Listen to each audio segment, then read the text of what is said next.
예수 그리스도 이름으로 하나님 말씀 증거하겠습니다. 먼저 하나님 말씀 요한계시록 16장 10절에서 21절 말씀 찾겠습니다. 요한계시록 16장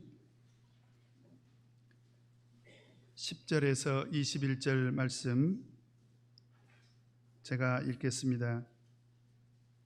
또 다섯째가 그 대접을 짐승의 보좌에 쏟으니 그 나라가 곧 어두워지며 사람들이 아파서 자기 혀를 깨물고 아픈 것과 종기로 인하여 하늘의 하나님을 회방하고 저희 행위를 회개치 아니하더라.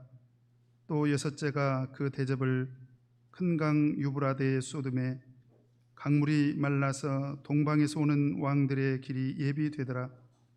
또 내가 보매 개구리 같은 새 더러운 영이 용의 입과 짐승의 입과 거짓 선지자의 입에서 나오니 저희는 귀신의 영이라.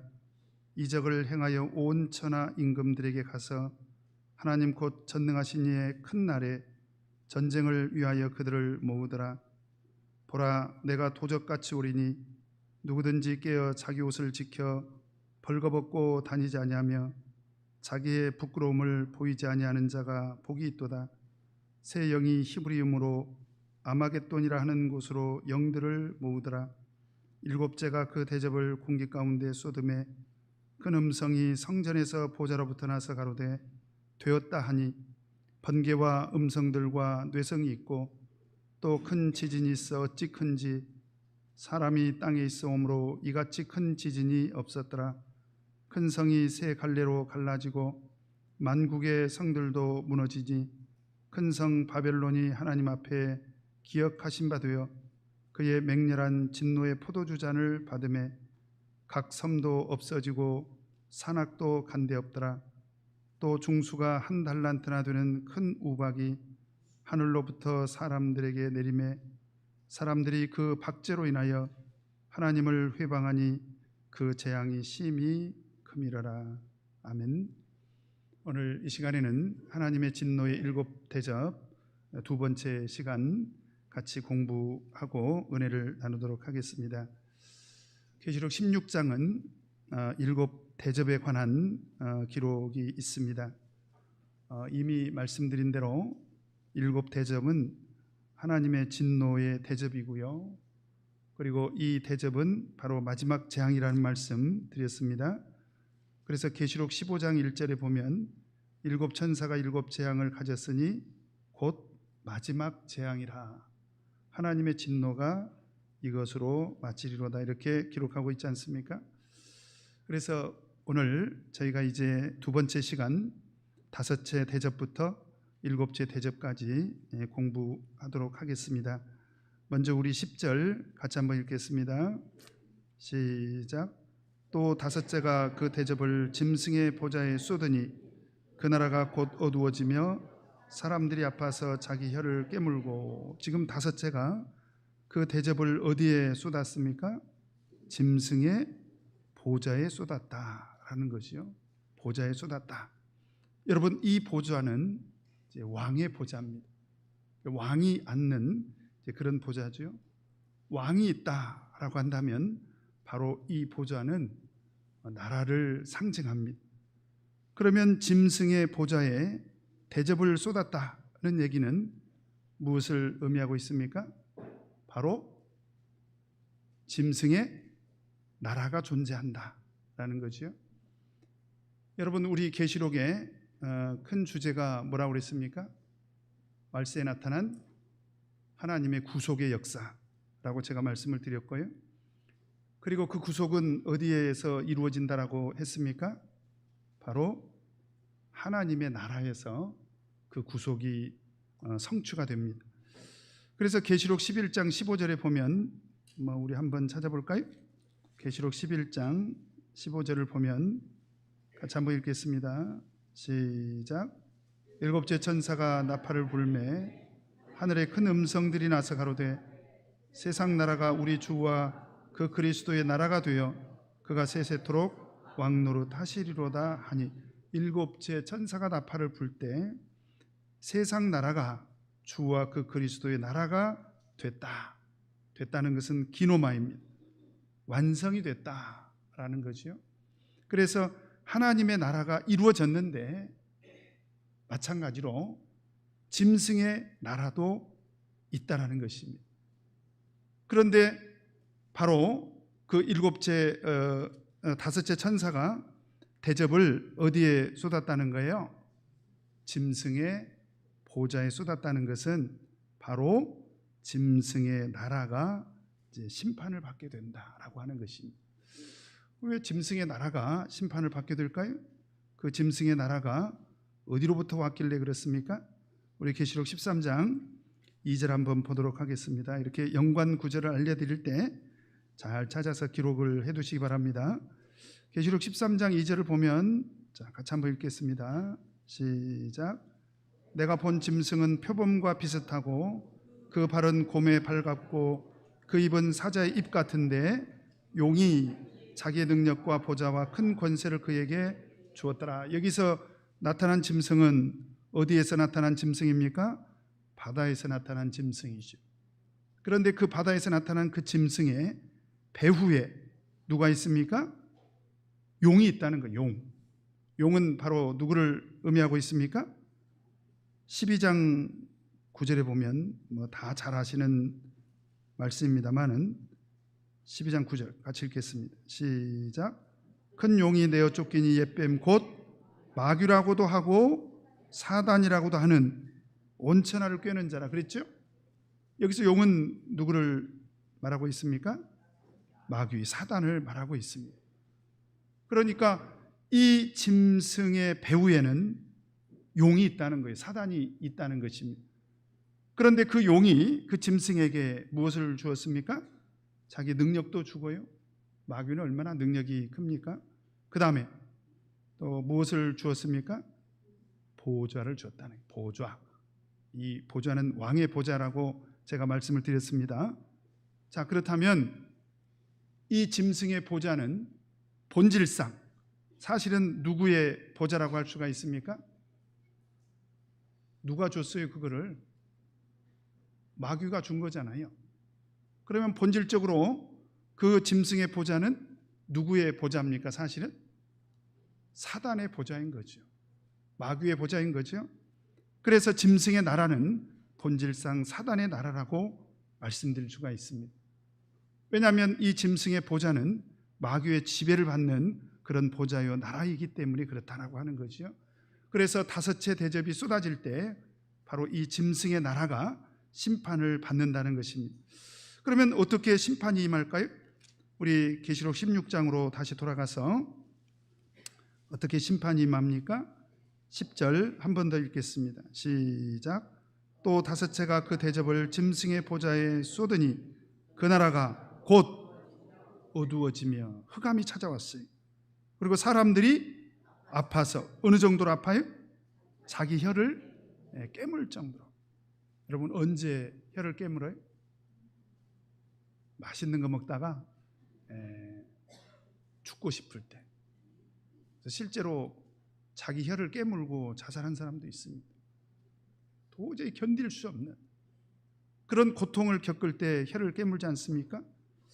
근데 다섯째가 대접을 짐승의 보좌에 쏟을 때 그 나라가 어두워졌다는 거예요. 어두워졌다. 어둠이 찾아왔다는 것입니다. 그리고 사람들이 아파서 자기 혀를 깨물고 11절에 보니까 아픈 것과 총기로 인하여 하늘의 하나님을 회방하고 자기 행위를 회개치 아니하더라. 근데 제가 이 대접에 대해서 계속 설명을 드리면서 이 대접은 나팔과 관계가 있다라고 말씀을 드렸습니다. 그래서 혹시 시간이 되시면 집에서 틈틈이 계시록을 공부를 했는데 한번 정리를 해보자. 그래서 첫 번째 나팔에서부터 일곱째 나팔까지 적고 똑같이 옆에다가 첫 번째 대접에서부터 일곱 번째 대접까지를 적어보면 전부 공통점이 있습니다. 그러면 다섯 번째 대접을 쏟을 때 흑암이 찾아왔다라고 기록하고 있잖아요. 그러면 다섯 번째 나팔을 불 때 어떤 일이 있었을까요? 우리 요한계시록 9장 2절 한번 보도록 하겠습니다. 2절 같이 읽겠습니다. 시작. 저가 무저갱을 여니 그 구멍에서 큰 풀무에 연기 같은 연기가 올라오매 해와 공기가 그 구멍의 연기로 인하여 어두워지더라. 9장 1절에 보면 다섯째 천사가 나팔을 불 때 일어난 일이지 않습니까? 흑암이 찾아왔잖아요. 동일하죠? 그로 인해서 어떻게 됐을까요? 5절 6절 같이 읽겠습니다. 시작. 그러나 그들을 죽이지는 못하게 하시고 5달 동안 괴롭게만 하게 하시는데 그 괴롭게 함은 전갈이 사람을 쏠 때의 괴롭게 함과 같더라. 그날에는 사람들이 죽기를 구하여도 얻지 못하고 죽고 싶으나 죽음이 저희를 피하리로다. 이때도 상황은 어떤 상황이었습니까? 어떤 상황이었어요? 죽고 싶도록 괴로웠다는 거예요. 그런데 나팔과 대접의 차이가 어디에 있다고 그랬죠? 나팔도 동일한 재앙인데 그 재앙은 전부 숫자로 말하면 몇 분의 몇의 재앙이었습니까? 3분의 1. 그러니까 나팔의 재앙은 부분적인 재앙을 말하죠. 대접의 재앙은 어떻습니까? 전면적인 그런 재앙을 말하고 있습니다. 그래서 5번째 대접이 쏟아졌을 때는 이제 어떤 상황이 벌어지느냐? 이제 사람들이 실제로 자기 현을 깨물 정도가 됐다. 이제는 정말 죽게 된 거지요. 그런데 그렇게 됐음에도 불구하고 그 하나님의 재앙을 받은 사람들의 태도는 어떻습니까? 11절 같이 한번 읽겠습니다. 16장 11절 같이 한번 읽겠습니다. 시작. 아픈 것과 종기로 인하여 하늘의 하나님을 회방하고 저희 행위를 회개치 아니하더라. 이런 재앙이 임하고 있음에도 불구하고 자기 행위를 회개치 않더라는 거예요. 왜 그럴까요? 자기 잘못을 몰라요. 알아도 뉘우치지 않습니다. 왜 그렇습니까? 완악해서 그렇습니다. 그래서 우리가 출애굽 과정에서도 하나님께서 그 애굽과 그 바로 왕에게 재앙을 내리지 않습니까? 그 흑암의 재앙은 몇 번째 재앙이었습니까? 9번째. 그렇죠? 그런데 그런 재앙 가운데서도 바로가 그 재앙이 일어날 때 회개했어요? 안 했어요? 왜 그러지요?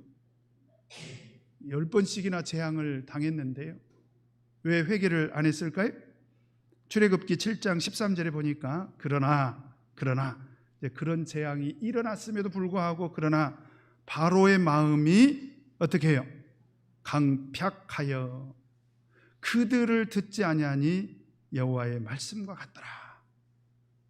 그러니까 강팍한 마음을 가진 사람들은 하나님의 이름을 회방하고 그리고 동시에 자기들의 행위를 회개치 않더라는 거예요. 그래서 결국 5째 대접을 쏟을 때에 심판을 받을 수밖에 없었다라고 하는 것입니다. 그 다음에 16장 12절에 보면 이제 6째가 대접을 쏟죠. 어디에 쏟습니까? 16장 12절 같이 읽겠습니다. 시작. 또 6째가 그 대접을 큰 강 유브라데에 쏟음에 강물이 말라서 동방에서 오는 왕들의 길이 예비되더라. 그 대접을 어디에 쏟았습니까? 유브라데에 쏟았습니다. 여러분 계속 말씀드립니다. 이 나팔과 대접은 관계가 있어요. 그러면 6번째 나팔에서는 어떤 일이 있었을까요? 우리 계시록 9장 13절에 보면 6째 천사가 나팔을 불지 않습니까? 그때 어떤 일이 벌어지지요? 14절 같이 읽겠습니다. 시작. 나팔 가진 6째 천사에게 말하기를 큰 강 유브라데에 결박한 네 천사를 놓아주라 하며, 여기도 역시 유브라데가 등장하지 않습니까? 여러분 이걸 경홀히 여기면 안 돼요. 소홀히 여기면 안 됩니다. 나팔의 역사와 대접의 역사는 관계가 있습니다. 관계가 있어요. 그러니까 틀림없이 유브라데가 등장하잖아요. 6째 나팔에도 등장하고 6째 대접에도 등장을 합니다. 그때 제가 유브라데는 어떻게 설명했습니까? 유브라데는 강이죠. 강. 한강을 기준으로 해서 우리가 뭐라 그래요? 한강을 기준으로 뭐라고 하죠? 강남과 강북을 나누잖아요. 그래서 한강은 서울의 경계입니다. 경계. 강남과 강북을 나누는 경계가 되는 거죠. 유브라데는 바로 이스라엘의 경계가 됩니다. 그래서 신명기 11장 24절에 보면 너희의 발바닥으로 밟는 곳은 다 너희 소유가 되리니 너희의 경계는 그랬습니다. 너희의 경계는 곧 광야에서부터 레바논까지와 유브라데 하수라. 바로 유브라데는 이스라엘의 경계를 말한다라는 것입니다. 그래서 하나님께서 이스라엘 백성들에게 가나안 땅을 약속으로 주셨지 않습니까? 그래서 이 가나안 땅은 약속의 땅이잖아요. 그래서 그것이 이스라엘의 경계가 됐고, 그렇다면 영적으로 본다면 바로 이 유브라데는 하나님의 나라의 경계를 뜻합니다. 그런데 그 대접을 유브라데에 쏟게 되니까 어떤 일이 벌어집니까? 16장 12절. 자, 다시 한번 보겠습니다. 16장 12절 같이 읽겠습니다. 시작. 또 여섯째가 그 대접을 큰 강 유브라데에 쏟음에 강물이 말라서 동방에서 오는 왕들의 길이 예비되더라. 강물이 어떻게 됐다고요? 말라버렸다는 거예요. 말라버렸다. 여러분, 이제 강물이 마르면 어떤 일이 벌어집니까? 사람들이 오고 갈 수가 있잖아요. 그렇잖아요? 그렇죠? 그렇게 돼서 누가 오게 되는 길이 예비가 됐다는 거예요. 동방에서 오는 왕들의 길이 예비가 됐다. 이게 도대체 무슨 얘기인가? 동방에서 오는 왕들은 도대체 누구인가? 이 부분에 대해서 우리 참예수교회 안에서도 그렇고요, 뭐 일반 교회에서도 그렇고 여러 가지 견해가 있습니다. 오늘 시간에는 대표적으로 이것은 뭐 중요한 부분이기 때문에 몇 가지 견해를 소개를 하도록 하겠습니다. 첫 번째는 여기서 보니까 이스라엘의 경계를 맞대고 이스라엘의 경계 동쪽에 누가 살았어요? 지금으로 말하면 이라크입니다. 그러면 우리가 어렵지 않게 떠올릴 수가 있죠? 거기에는 어떤 민족들이 살고 있습니까? 아랍 국가들. 그죠? 그래서 실제로 이스라엘과 항상 누가 전쟁을 벌여요? 아랍 국가들이. 근데 아랍 국가와 이스라엘이 1대1로 싸워요? 아니면 아랍 연합국하고 이스라엘이 싸웁니까? 그렇죠? 그래서 여기서 동방의 왕들은 바로 아랍 연합국들의 왕이다. 그래서 실제로 이것으로 인해서 전쟁이 일어나는데 이 전쟁은 중동 전쟁이다. 이렇게 주장하시는 분들이 있다라는 것입니다. 자, 이해하셨죠? 근데 또 어떤 사람들은 여기서 보니까 동방이라고 하지 않습니까? 동방. 그래서 혹자는 말하기를 이때 유브라데 경계에 나타나는 그 군대의 수가요, 우리 아까 계시록 9장에서 여섯째 천사가 나팔을 불 때 유브라데에 결박한 네 천사를 놓아주니까 군대가 얼마가 등장을 했냐면 9장 16절에 보면 9장 16절 6절입니다. 9장 16절. 군대가 얼마가 등장했습니까? 몇 명이 등장했어요? 2만. 그러면 2만 곱하기 만입니다. 2만만은. 그럼 얼마예요, 숫자가? 군대 수가 얼마입니까? 2억. 우리나라 군대가 몇 명이죠? 60만. 우리나라는 아니네. 이렇게 생각합니다. 그러면 군대를 2억 명 정도 소유할 수 있는 국력을 가진 나라는 어디냐? 어디죠? 중국입니다. 중국. 그래서 중국 공산당이다. 왜냐하면 중국만이 2억의 군대가 가능하거든요. 그래서 동방으로 오는 왕들을 중국이다, 중국의 공산당이다, 이렇게 해석을 하기도 합니다. 그럼 우리는 어떻게 해석을 해야 될까요? 우리 다시 16장 12절을 보면 강물이 말라서 동방에서 오는 왕들의 길이 예비되더라 라고 이렇게 기록하고 있는데, 동방에서 오는 이라는 이 단어는 헬라어로 그냥 듣기만 하세요. 아포, 뭐뭇으로부터 이제 그런 뜻입니다. 아포, 아나톨레, 헬리오스, 그렇습니다. 동방으로부터 왔다, 지금 그런 얘기입니다. 아포, 아나톨레, 헬리오스. 그런데 계시록 7장 2절을 보면, 자, 우리 계시록 7장 2절 한번 보도록 하겠습니다. 계시록 7장 2절 같이 읽겠습니다. 시작. 또 봄에 다른 천사가 살아계신 하나님의 인을 가지고 어디로부터 올라와서? 해 돋는 데로부터 올라와서. 원어를 보면 아포, 아나톨레, 헬리오스 똑같습니다. 그러면 여기서 등장하는 해 돋는 데로부터 등장하는 사람들과 계시록 16장 12절에서 동방으로부터 등장하는 그 왕들은 동일하다라고 이렇게 생각을 해볼 수가 있습니다. 그러면 도대체 이 계시록 7장 2절에서 등장하는 사람들은 어떤 사람들이었죠? 해 돋는 데로부터 올라와 가지고 결국 하나님의 인치심을 받았잖아요. 아, 그래요? 안 그래요? 구원받은 성도들을 말하지 않습니까? 자, 그러면 우리 구원받은 성도들은 그리스도 안에서 어떤 신분을 얻게 됐습니까? 우리 계시록 20장 4절 한번 보도록 하겠습니다. 계시록 20장 4절 같이 한번 읽겠습니다. 시작. 또 내가 보좌들을 보니 거기 앉은 자들이 있어 심판하는 권세를 받았더라.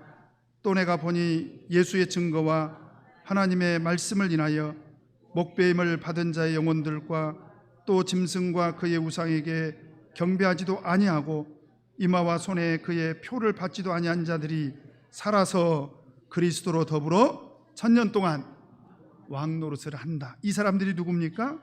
첫째 부활에 참여한 자들이죠. 그죠? 그 다음에 6절에 보니까 같이 한번 읽겠습니다. 시작. 이 첫째 부활에 참여하는 자들은 복이 있고 거룩하도다.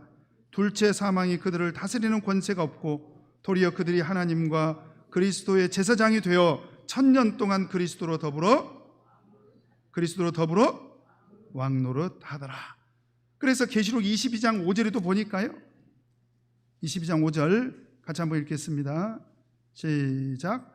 다시 밤이 없겠고 등불과 햇빛이 쓸데없으니 이는 주 하나님이 저희에게 비추심이라 저희가 세세토록 왕노릇하리로다. 하나님의 구속함을 입은 성도들을 지금 전부 무엇으로 신분을 이야기하고 있습니까? 왕으로 그 신분을 이야기하고 있다. 그래서 우리는 이렇게 해석을 해보는 것입니다. 여기서 동방으로부터 오는 바로 그 왕들은, 그 유브라데 경계에 등장한 사람들은 누구다?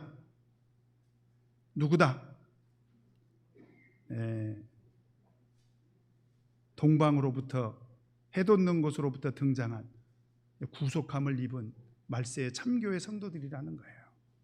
그러면 왜 등장을 했냐? 우리 요한계시록 16장으로 다시 돌아가서요. 16장 14절 같이 한번 읽겠습니다. 시작. 저희는 귀신의 영이라 이적을 행하여 온 천하 임금들에게 가서 하나님 곧 전능하신 이의 큰 날에 무엇을 위하여? 전쟁을 위하여 그들을 모으더라. 그래서 어디로 모아요? 16절 같이 읽겠습니다. 시작. 새 영이 히브리음으로 아마겟돈이라 하는 곳으로 왕들을 모으더라. 어디로 모았습니까? 아마겟돈. 바로 이 경계에서 하나님의 나라 군대와 짐승의 나라 군대가 정면 충돌하게 되는 거예요. 어떤 사람들은 석유 전쟁이다, 중동 전쟁이다. 또 어떤 사람들은 중국이 주역이 돼서 세계 3차 전쟁이 일어날 것이다. 거기에는 남한과 북한도 있습니다. 그래서 남북한이 전쟁을 치르고 거기에 중국이 개입되면 3차 대전쟁이 일어날 것이다. 이렇게 주장하는 분들도 있고, 저는 실제로 그럴 가능성도 있다고 봅니다. 그런데 우리는 영적으로 해석을 해본다면 이 말씀은 바로 영적인 아마겟돈 전쟁이다. 그래서 실제로 계시록 19장을 나중에 이제 공부를 하게 될 텐데요. 계시록 19장 14절을 보면, 자, 빨리빨리 찾겠습니다. 19장 14절. 같이 읽겠습니다. 시작. 하늘에 있는 군대들이 희고 깨끗한 세마포를 입고 백마를 타고 그를 따르더라. 여기서 보니까 하늘에 있는 군대들이 등장하지 않습니까? 무엇을 탔어요? 백마, 흰말. 계시록 6장에서 등장하는 입맞은 자들, 맞죠? 그들이 왜 등장했습니까? 19절 보겠습니다. 19절 같이 읽겠습니다. 시작. 또 내가 봄에 그 짐승과 땅의 임금들과 그 군대들이 모여 그 말 탄 자와 그의 군대로 더불어 전쟁을 일으키다가, 바로 하늘의 군대와 짐승의 군대가 전쟁을 벌인다는 것입니다. 어디에서요? 아마겟돈에서 마지막 최후의 그런 전쟁을 벌인다. 이게 바로 뭐냐? 영적인 전쟁이다 라고 이렇게 해석을 해보는 것입니다. 뭐 그때 가봐야 알겠죠? 실제로 3차 대전쟁이 일어날지, 중동 전쟁이 일어날지, 남북한 전쟁이 일어나가지고 중국이 개입해서 온 세계가 망하게 될지 우리 그때 가봐야 알겠습니다만은, 우리는 마지막 아마겟돈 전쟁은 하나님의 군대와 마귀를 따르는 군대가 싸우는 영적인 전쟁이다 라고 이렇게 해석을 해봅니다. 그래서 13절에 보니까 그 근거로 13절 한번 보도록 하겠습니다. 13절 같이 한번 읽겠습니다. 시작. 또 내가 봄에 개구리 같은 새 더러운 영이 용의 입과 짐승의 입과 거짓 선지자의 입에서 나오니, 동방에서 오는 왕들이 딱 유브라데에 등장하니까 동시에 개구리 같은 새 더러운 영이 등장을 합니다. 근데 개구리 같은 새 더러운 영이 어디에서 나온다고요? 용의 입에서도 나오고, 동일하게 그 다음에 짐승의 입에서도 나오고, 그 다음에 거짓 선지자 입에서도 나오더라. 그런데 이 새 더러운 영이 특징이 있어요. 마치 무엇을 닮았다고요? 개구리 같더라는 거예요. 왜 개구리 같다고 했을까요? 예? 여러분, 개구리는요 입이 커요. 입이 커. 그래서 개구리는 어떻게 울어요? 개굴개굴. 하루 종일. 그래서 입 크고 떠들면 뭐라고 그래요? 개구리 같다고 그러잖아요. 아마 개구리의 특징을 염두에 두고 이렇게 말씀을 한 것 같습니다. 그래서 그 새 더러운 영이 어디서 나오냐면, 이제 잘 들으시기 바랍니다. 첫 번째로 어디 입에서 나온다고요? 용. 두 번째로 짐승. 세 번째로 거짓 선지자. 이 세 무리는 우리가 반드시 머릿속에 기억하고 있어야 돼요. 왜냐하면 마지막 날에 하나님의 나라를 회방하는 세 무리가 바로 용, 마귀, 그 다음에 짐승인데, 이 짐승은 어디에서 올라온 짐승이에요? 바다에서 올라온 짐승. 그 다음에 거짓 선지자. 이 거짓 선지자는 땅에서 올라온 짐승입니다. 그런데 그 입에서 무엇이 나왔다고요? 새 더러운 영이 나오더라는 거예요. 도대체 그 입에서 나오는 것들이 뭘까? 빨리빨리 한번 찾아보도록 하겠습니다. 계시록 12장 4절을 보니까요, 먼저 용의 입에서 주로 어떤 것이 나옵니까? 12장 4절 같이 읽겠습니다. 12장 4절 시작.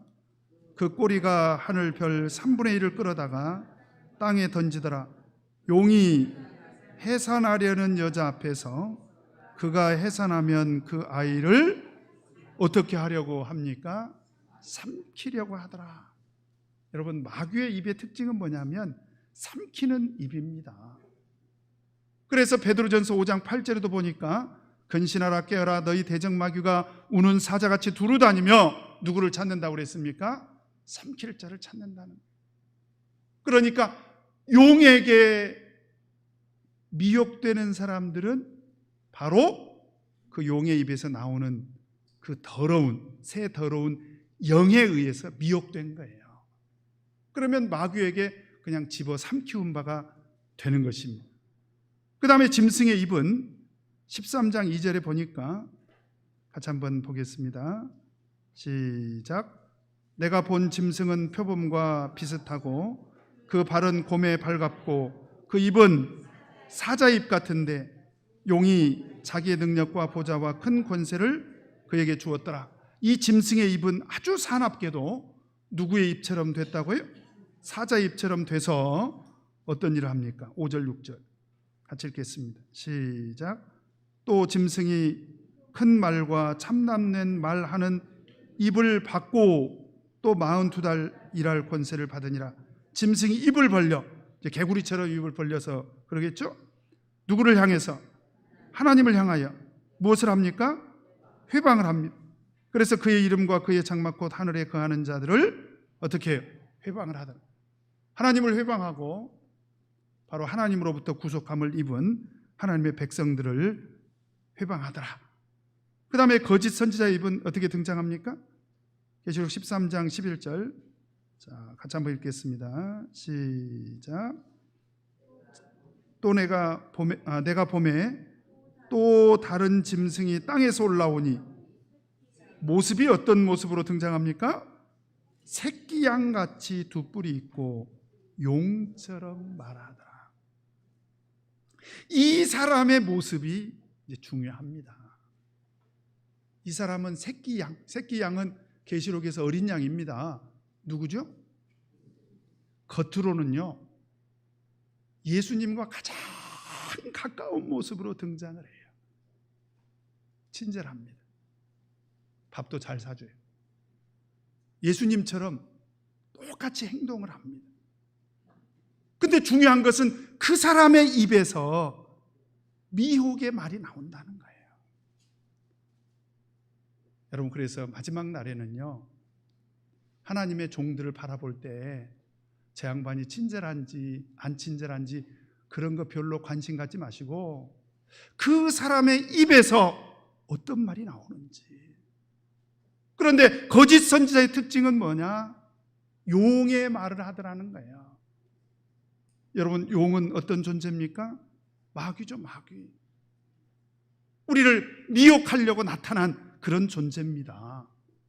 그래서 바로 그 새 더러운 영이 이 시기에 여섯째 대접을 쏟으니까 이 시기에 등장해가지고 용과 짐승과 거짓 선지자의 입에서 계속 이렇게 등장을 한다는 거죠. 그래서 14절에 보니까요 16장 14절 같이 읽겠습니다. 시작. 저희는 귀신의 영이라 이적을 행하여 온 천하 임금들에게 가서 하나님 곧 전능하신 이의 큰 날에 전쟁을 위하여 그들을 모으더라. 본질적으로 이 사람들은 이 영은 새 더러운 영은 귀신의 영이라는 거예요. 놀라운 것은요 이들은 심지어 이적을 행하기도 하더라는 거예요. 그러면서 이들도 역시 누구를 모았습니까? 온천하 임금들을 모아요. 여러분, 여기서 등장하는 임금들은 동방으로부터 오는 왕들과는 다른 존재들입니다. 동방으로부터 오는 왕들은 누구라고 그랬습니까? 하나님의 입맞은 자들. 그러면 여기서 등장하는 온천하 임금들은 누굴까요? 계시록 12장 9절 한번 보도록 하겠습니다. 계시록 12장 9절 같이 읽겠습니다. 시작. 큰 용이 내어 쫓기니 옛뱀 곧 마귀라고도 하고 사단이라고도 하는 온천하를 뭐라고 그랬어요? 온천하를 어떻게 한다고요? 미혹을 했다는, 미혹. 그래서 미혹을 해서 16장에 가서 그 미혹을 당한 사람들이 누굽니까? 온천하 임금들이라는 거예요. 그래서 이 임금들을 왜 미혹을 했습니까? 아까 제가 말씀드렸죠? 무엇을 위해서?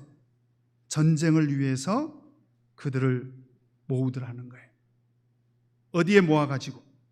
16절에 보니까 바로 아마겟돈으로 모아가지고, 그래서 그 아마겟돈이라 하는 곳으로 누구를 모았다고 되어 있습니까? 16절에 왕들을 모으더라. 이 왕들도 역시 온천하 임금들을 말하는 것입니다. 자, 그러면 하나님 나라의 경계에 지금 누가 모였습니까?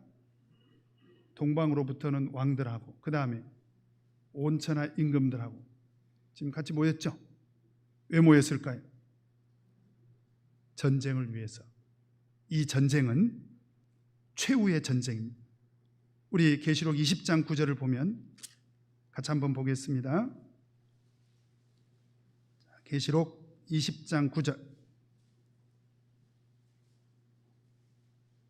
7절부터 9절까지 읽겠습니다. 7절부터 9절까지 같이 읽겠습니다. 시작. 천년이 참에 사단이 그 옥에서 놓여 나와서 땅의 사방 백성 곧 곡과 마곡을 미혹하고 모아 싸움을 붙이리니 그 수가 바다 모래 같으리라. 저희가 지면에 널리 퍼져 성도들의 진과 사랑하시는 성을 두루매 하늘에서 불이 내려와 어떻게 됐습니까? 저희를 소멸하고. 저희를 소멸해서 여러분 계시록 안에서 마지막 전쟁은 이 구절에서 끝이 납니다. 이 구절에서 끝이 나고요. 결국 아까 제가 이 세 존재를 절대로 잊지 말라고 그랬어요. 첫째로 용, 마귀죠. 그 다음에 짐승, 바다에서 올라온 짐승입니다. 세 번째로 거짓 선지자, 땅에서 올라온 짐승. 이 세 존재를 절대로 잊지 말라고 그랬어요. 이들이 어떻게 됐을까요? 20장 10절 같이 읽겠습니다. 시작. 또 저희를 미혹하는 마귀가 불과 유황못에 던지우니 거기는 그 짐승과 거짓 선지자도 있어 세세토록 밤낮 괴로움을 받으리라. 이 세 존재는 결국 마지막 전쟁에서 처참하게 패배를 당하고 어떻게 됩니까? 어디에 던져지게 돼요? 불과 유황못. 거기가 어디예요? 지옥이. 그래서 제일 먼저 누가 들어가냐면 우리 19장 20절 같이 읽겠습니다. 시작. 짐승이 잡히고 그 앞에서 이적을 행하던 거짓 선지자도 함께 잡혔으니 이는 짐승의 표를 받고 그의 우상에게 경배하던 자들을 이적으로 미혹하던 자라. 이 둘이 산채로 유황불 붙는 못에 던지고, 먼저 짐승하고 거짓 선지자가 불못에 던지우고 그 다음에 마지막으로 누가 붙잡힙니까? 마귀가 붙잡혀서 결국은 심판을 받게 됩니다. 바로 여섯 번째 대접을 쏟을 때 이제 그런 일이 벌어진다 라고 하는 것입니다. 그런데 갑자기 그 내용 사이에 15절이 등장을 해요. 우리 16장 15절을 보면 같이 한번 읽겠습니다. 시작. 보라, 내가 도적같이 오리니 누구든지 깨어 자기 옷을 지켜 벌거벗고 다니지 아니하며 자기의 부끄러움을 보이지 아니하는 자가 복이 있도다. 잠깐 화면이 탁 바뀝니다. 그러니까 최후의 전쟁, 아마겟돈 전쟁을 계속 이렇게 보여주고 있다가 갑자기 화면이 탁 바뀌면서 한편 그 얘기입니다. 한편 예수님 오실 때까지 근데 예수님이 어떻게 오신다고요? 도적같이 오실 때, 그 오실 때까지 자기 옷을 지킨 사람들이 복이 있다는 거예요. 근데 이 옷은 어떤 옷일까요? 이 옷은 히마티온입니다. 히마티온에 대해서는 제가 계시록 3장 4절에서 5절에서 이미 설명을 드렸는데, 자, 같이 한번 찾아보도록 하겠습니다. 히마티온이 어떤 옷인가? 계시록 3장 4절 5절을 보면, 같이 읽겠습니다. 시작. 그러나 사대에 그 옷을 더럽히지 아니한 자 몇 명이 내게 있어 흰 옷을 입고 나와 함께 다니리니 그들은 합당한 자인 연고라. 이기는 자는 이와 같이 흰 옷을 입을 것이요 내가 그 이름을 생명책에서 반드시 흐리지 아니하고 그 이름을 내 아버지 앞과 그 천사들 앞에서 시인하리라. 여기서 흰 옷은 전부 다 히마티온입니다. 따라서 해보십시다. 히마티온. 이 옷은 무엇과 관계가 있습니까? 생명책의 이름과 관계가 있습니다. 그래서 이 옷을 언제 입혀주시는 옷이냐면 세례를 통해서 입혀주시는 의의 옷입니다. 갈라디아서 3장 27절에 보면 누구든지 그리스도 합하여 세례를 받은 자는 그리스도로 옷 입었느니라 그랬죠? 우리 세례를 받고 죄사함을 받았습니다. 그래서 하나님께서 히마티온이라고 하는 의의 옷을 입혀주셨어요. 그래서 그 옷은 계시록 4장에 보면, 계시록 4장 4절 같이 읽겠습니다. 4장 4절 시작.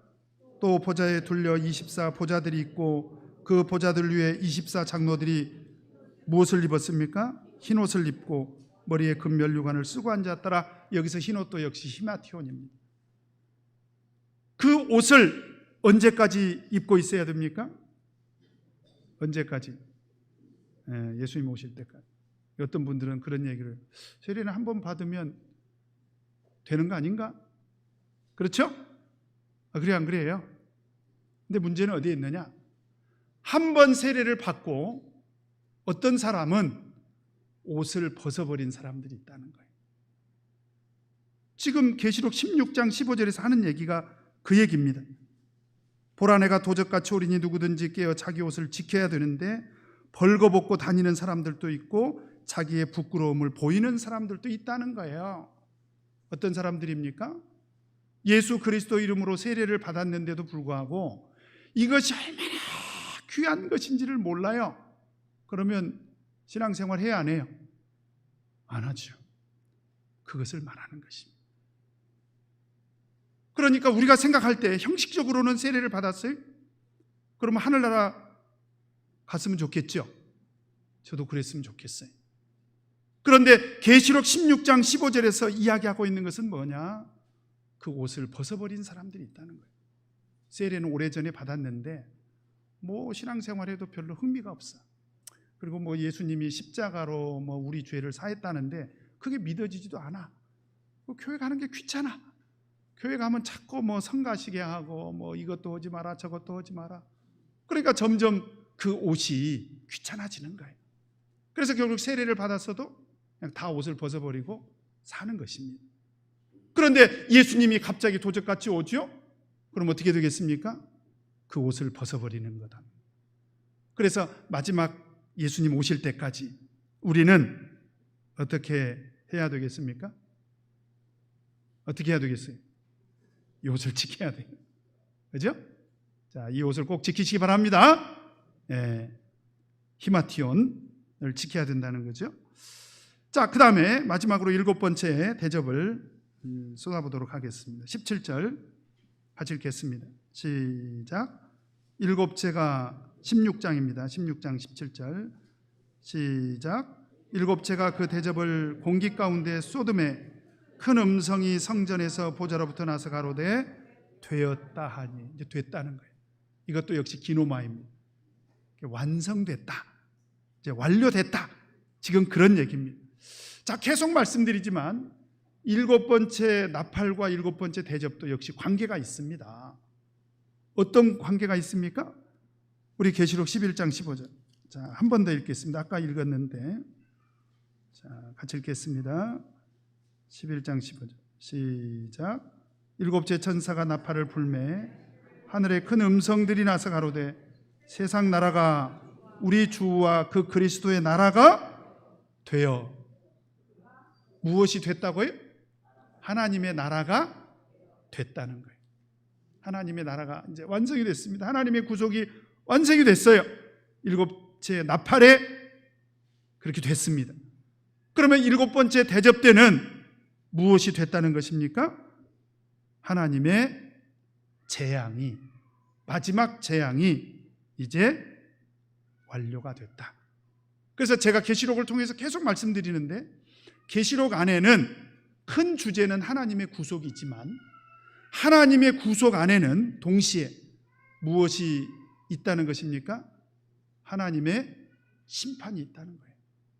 그래서 하나님의 구속도 되었지만 동시에 하나님의 심판도, 재앙도, 일곱 대접이 쏟아짐으로 이제 완성이 됐다라고 하는 것입니다.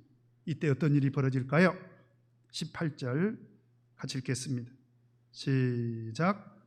번개와 음성들과 뇌성이 있고 또 큰 지진이 있어 어찌 큰지 사람이 땅에 있어 오므로 이같이 큰 지진이 없었더라.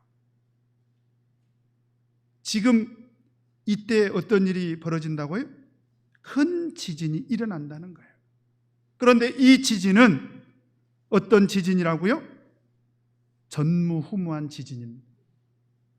그동안에 한 번도 일어난 적이 없는 그런 큰 지진이라는 거예요. 사실 우리 한국은 아직까지 이런 큰 지진이 없었잖아요. 뭐 경주에서 지난번에 지진 나고 또 포항에서 지진 나고, 그래서 이제 우리 한국도 지진이 날라나 이럴 정도지 뭐 사실 아직까지 지진 나가지고 우리 한국에서 한 사람이라도 죽은 적이 있나요? 없죠? 근데 최근에 스촨성, 그 중국의 스촨성에서 지진 나가지고 한 15명 죽었다고 하죠. 저희들이 이번 주 일요일 날 새벽에 목자님들이 일본 교회 탐방을 위해서 일본으로 갑니다. 며칠 전에 일본에서 지진이 났더라고요. 갑자기 가기가 싫어졌어요. 어쩌면 좋죠? 위에서 기도해 주시기 바랍니다. 근데 제가 안심할 수 있는 것은 아직 일곱 번째 대접의 시대는 아니에요. 그래서 큰 지진은 없을 것입니다. 그런데 일곱 번째 대접의 시기가 되면 전무후무한 마지막 지진이 일어납니다. 이때가 언제일까요? 우리 계시록 6장 12절 한번 보도록 하겠습니다. 이때가 6장 12절 같이 읽겠습니다. 시작. 내가 보니 여섯째 인을 떼실 때에 큰 지진이 나며 해가 총담같이 검어지고 온 달이 피같이 되며 여섯째 인의 시대에 큰 지진이 일어납니다. 그리고 그 지진이 일어남으로 인해서 17절에 6장 17절 같이 읽겠습니다. 시작. 그들의 진노에 큰 날이 이르렀으니 누가 능히 서리요 하더라. 이 날이 어떤 날이라고요? 진노의 큰 날이 된다라고 하는 것이. 그래서 이 지진으로 인해서요, 이제 세상이 어떻게 됩니까? 우리 16장 19절. 자, 빨리빨리 읽겠습니다. 시작. 큰 성이 세 갈래로 갈라지고, 성이 세 갈래로 갈라집니다. 그 다음에 만국의 성들도 어떻게 됩니까? 무너지고, 그 다음에 큰 성 바벨론이 하나님 앞에 기억하신 바 되어 그의 맹렬한 진노의 포도주 잔을 받음에, 계시록 14장에서 이미 공부했죠. 진노의 포도주 잔을 받음에 결국 어떻게 됩니까? 20절 어떻게 돼요? 각섬도 없어지고, 그 다음에 산악도 간데 없더라. 지구의 최후의 날, 이날 어떤 일이 또 벌어집니까? 21절 같이 읽겠습니다. 시작. 또 중수가 한 달란트나 되는 큰 우박이 하늘로부터 사람들에게 내리매 사람들이 그 박제로 인하여 하나님을 회방하니 그 재앙이 심히 크미러라. 여기서 보니까 무게가 한 달란트나 되는, 이 달란트는 하단에 보면, 여러분들 혹시 주석 성경이 있으신 분들 하단에 보면 뭐라고 되어 있습니까? 뭐라고 되어 있어요? 100근. 100근이면 몇 킬로예요? 60kg. 뭐가요? 우박이. 우박이 60kg면 자기 체중이 60kg인 분. 그런 60kg 되는 사람처럼 큰 우박이 떨어진다는 거예요. 살아남을 사람이 있겠어요? 없겠어요? 없지요. 그런데 그 우박의 재앙으로 인해서 사람들이 회개를 해요? 안 해요? 회개를 안 해요. 그리고 하나님을 회방하고, 그래서 결국 그 재앙이 심히 컸다라고 기록하고 있습니다. 최근에 제가 좀 들은 얘기인데, 계시록을 공부하니까 싫다는 거예요. 그래서 왜 그러냐 그랬더니 맨날 무시무시한 얘기만 한다고. 여러분, 이 얘기는요, 없는 얘기를 한 게 아니에요. 앞으로 반드시 다가올 이야기고요. 왜 이 이야기를 지금 합니까? 왜 지금 해요? 회개할 기회를 주는 거예요. 준비하라고. 그래서 계시록 2장 21절에 보니까 또 내가 그에게 회개할 기회를 주었으되, 회개할 기회를 주는 거예요. 히브리서 12장 17절에 보니까 너희의 아는 바와 같이 저가 그 후에 축복을 기업으로 받으려고 눈물을 흘리며 구하되 버림바가 되어 회개할 기회를 얻지 못하였느니라. 회개할 기회조차도 없을 때가 되기 전에 우리 돌이키고 회개하고 준비하라고 제가 미리 말씀을 드리는 것입니다. 아시겠죠? 네, 그래서 재앙은 끝이 났습니다. 아이고 다행이다. 그래서 16장에 있는 하나님의 진노의 대접은 이것으로 끝이 났습니다. 원아웃교회는 우리 모든 성도님들 이런 재앙의 시대가 반드시 다가온다는 것을 아시고 항상 깨어 준비하시는 저와 여러분 되시기를 예수 이름으로 축원합니다. 시간이 많이 갔기 때문에 우리 기도로 예배를 모두 마치겠습니다. 다 같이 기도하시겠습니다.